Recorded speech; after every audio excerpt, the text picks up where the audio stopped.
Welcome back to the deep dive. If you're here, you want the critical knowledge without, the information overload.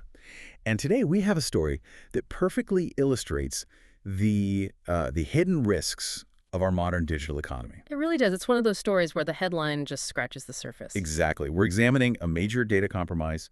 It involved the automotive giant Nissan, affecting thousands of their customers. But here's the real story, the part we're unpacking. The breach didn't actually happen to Nissan directly. No, it didn't. It originated with one of their key software vendors, and a company that, is generally considered a bedrock of enterprise security. Red Hat, which is what makes this so fascinating. This whole deep dive is based on a flurry of reporting that really hit the news in late December of 2025. But it was detailing a critical security incident that had actually started unfolding back in September of that year. So there was a bit of a time lag. A bit of a lag. Okay, let's unpack this. Our mission today is to cut right to the core of what a supply chain attack truly looks like in practice. We need to understand the numbers, the timeline, the kind of data that was stolen, and most importantly, that digital chain reaction that connects a massive software provider to, of all things, a regional car dealership's customer list. And this is exactly why this case is so valuable for you to understand. I mean, this isn't just about a car company being vulnerable. It's about recognizing that all modern business systems are inherently interconnected. If one component fails, The whole structure is at risk. Precisely. Our source material is really clear on this. Red Hat was commissioned by Nissan to specifically develop a customer management system. And not even for Nissan corporate, but for one of its sales companies, the Nissan Fukuoka Sales Co. So that software vendor was essentially building the digital vault. And the vault was compromised long before it ever got to Nissan servers. You've got it. That's the supply chain risk in a nutshell. That makes Red Hat patient zero in this whole thing. Yeah. And for a lot of people who work in IT or software, Red Hat is, it's synonymous with reliability. They provide enterprise Linux, crucial development tools. So the fact that they were the point of failure is genuinely alarming. It is. It sends a ripple through the industry. Now, the timeline for detection was relatively fast, which is a small positive, I suppose. Unauthorized access to Red Hat systems was detected in late September 2025. And once they understood the scope of the theft, they did notify Nissan pretty quickly in early October. But the sheer magnitude of that initial intrusion is what's just staggering. It really is. This wasn't a precision strike. It was more like a raid. The attackers stole a colossal amount of data. We're talking hundreds of gigabytes of sensitive material. Hundreds of gigs. And the location they targeted tells us everything about what they were after, right? They hit 28,000 private GitLab repositories. Exactly. And just to clarify for everyone listening, Red Hat is a massive software company. They use systems like GitLab, which you can think of as a sort of highly secure digital blueprint library. It's where developers store all the source code, the configurations, the internal notes for their projects.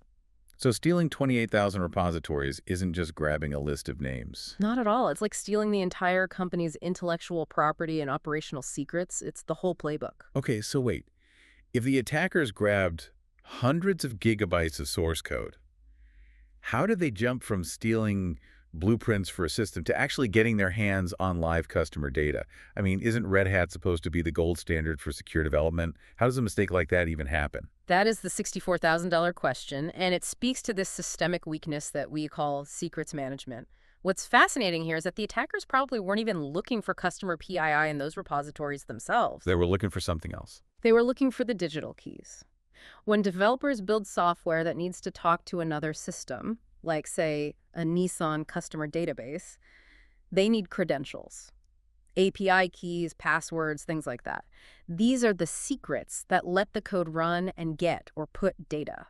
And developers, sometimes they leave these secrets lying around in the code itself. Unfortunately, yes. They might accidentally store these functional keys directly in the repository right alongside the code, or in some configuration file that's easy to find. So it's literally like leaving the key to the vault taped inside the architectural diagram for the vault. That's a perfect analogy. The moment the attackers stole those Red Hat repositories, they didn't just get blueprints, they got the live working credentials for the Nissan customer system. They could then just use those keys, log in as if they were the legitimate Red Hat system, and just pull out the data.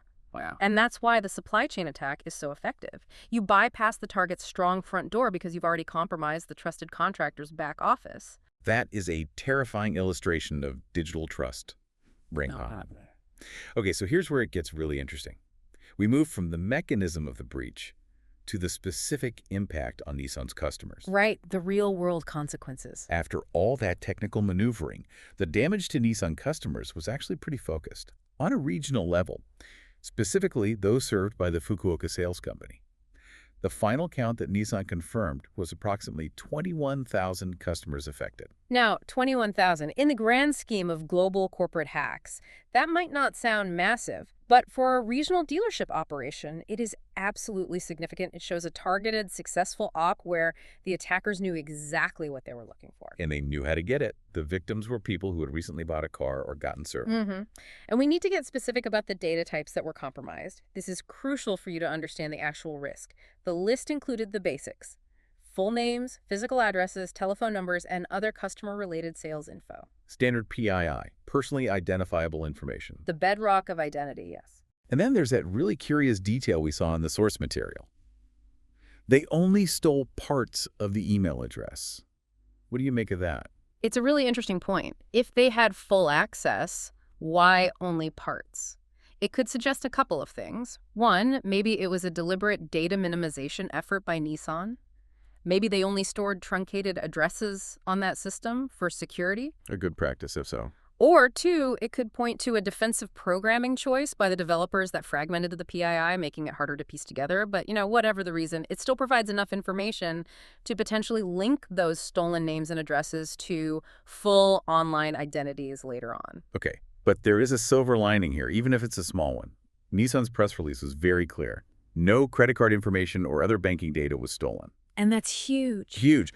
So the immediate financial risk is off the table, which has to be a major relief for those 21,000 people. Absolutely. No stolen financial data means the immediate risk of bank fraud is much lower. But let's talk about what of this PII exposure? Think of it like this. They didn't steal your wallet, but they did steal your house keys, your detailed mailing address, and your personal phone number. They know where you live, and they know how to contact you directly. Which opens the door to other kinds of attacks. Exactly. PII is the currency for the secondary attack phase, we often call spear phishing. Because the attackers have names, addresses, and what looks like a legitimate connection to Nissan, they can craft these incredibly persuasive and targeted emails or texts. Smishing. Right, smishing, to trick people into giving up passwords or other sensitive info down the line. That's the real persistent risk here. So the threat evolves from a direct data theft into a long-term identity threat. Okay, so if the data was stolen, who did the stealing? Nissan's official apology, which was machine translated, didn't name any names. No, victim companies rarely do. But external reporting pretty quickly identified a sort of separation of labor here, involving two key groups in the cyber underground. First, the group Bleeping Computer claimed was responsible for that initial, highly technical breach of Red Hat, the Crimson Collective. Okay. And second, the group responsible for, well, the monetization and the public extortion part, the infamous Shiny Hunters. They're the ones who hosted a sample of the stolen files on their extortion platform. And that is a textbook example of how modern, high-value cybercrime is structured. You can almost think of them with an analogy to traditional crime. How so? The Crimson Collective. They were the highly skilled locksmiths. They're the ones with the technical chops to get inside a vendor like Red Hat, steal 28,000 repositories, and then figure out how to use the secrets they found. And Shiny Hunters. Shiny Hunters are the fences. They are the established distribution and marketing channel for the stolen goods. They have the reputation, they have the public platform, their extortion site, where they can display the stolen files as proof and try to pressure the victim, in this case Nissan, into paying up. So it's a disturbing but very efficient business model. The locksmiths do the job, and the fences handle the sale. It's a whole ecosystem. Meanwhile, on Nissan's side, they had to manage the PR. They issued their apology, sincerely regretting the inconvenience, and stressed they'd be reaching out to all 21,000 affected customers directly, which is a huge task. A necessary one. Yes. So let's move to mitigation and risk. Nissan made a pretty bold public claim about the ongoing threat. They stated that the crooks took everything they found on those servers, and because of that, quote, there is no risk of further data leakage. And when you hear a phrase like no risk of further data leakage, it's meant to be reassuring. It's just the door is locked, the horse is bolted, but that's it. But in cybersecurity, you always have to question that assumption, don't you? Always. Especially in a sophisticated supply chain attack. I mean, yes, it's true the specific customer list files may have been completely taken, but the deeper risk is persistent access. Did the attackers just grab the files and leave? Or did they install a hidden backdoor, a web shell, or something else in that Red Hat environment back in September that was overlooked? Because the breach started in the source code itself. Exactly. The integrity of all the code built in that environment now has to be questioned. So if we connect this to the bigger picture for you listening, this all points to why Nissan's warning to its customers remains so critical. Vigilance is everything. Even if the data stolen back in September hasn't been widely misused yet, Yeah. the inevitable increase in phishing attempts targeting these 21,000 people is the clear and present danger. Every single person affected must now treat any email, any text referencing their recent car purchase as highly suspicious. So what does this all mean? I think the ultimate takeaway here is the profound fragility of modern digital trust. The Nissan Red Hat case proves that when you trust a huge corporation like Nissan, you are, by extension, also trusting the security standards, the code hygiene, and the secrets management of every single vendor they use. That invisible line of trust extends across the entire supply chain. And when the weakest link snaps, everybody ends up paying the price. That multi-layered failure, that's the new operational normal. So to summarize the three most important facts we uncovered today. First, that precise customer count. A targeted 21,000 customers from the Fukuoka sales region. Second, the data types. Names, addresses, phone numbers, and those weird partial email addresses. But crucially, no financial data. The third, the fundamental mechanism of the breach. That failure of secrets management inside a third-party tool, GitLab, that allowed the attackers to leap from stealing code to stealing customer data.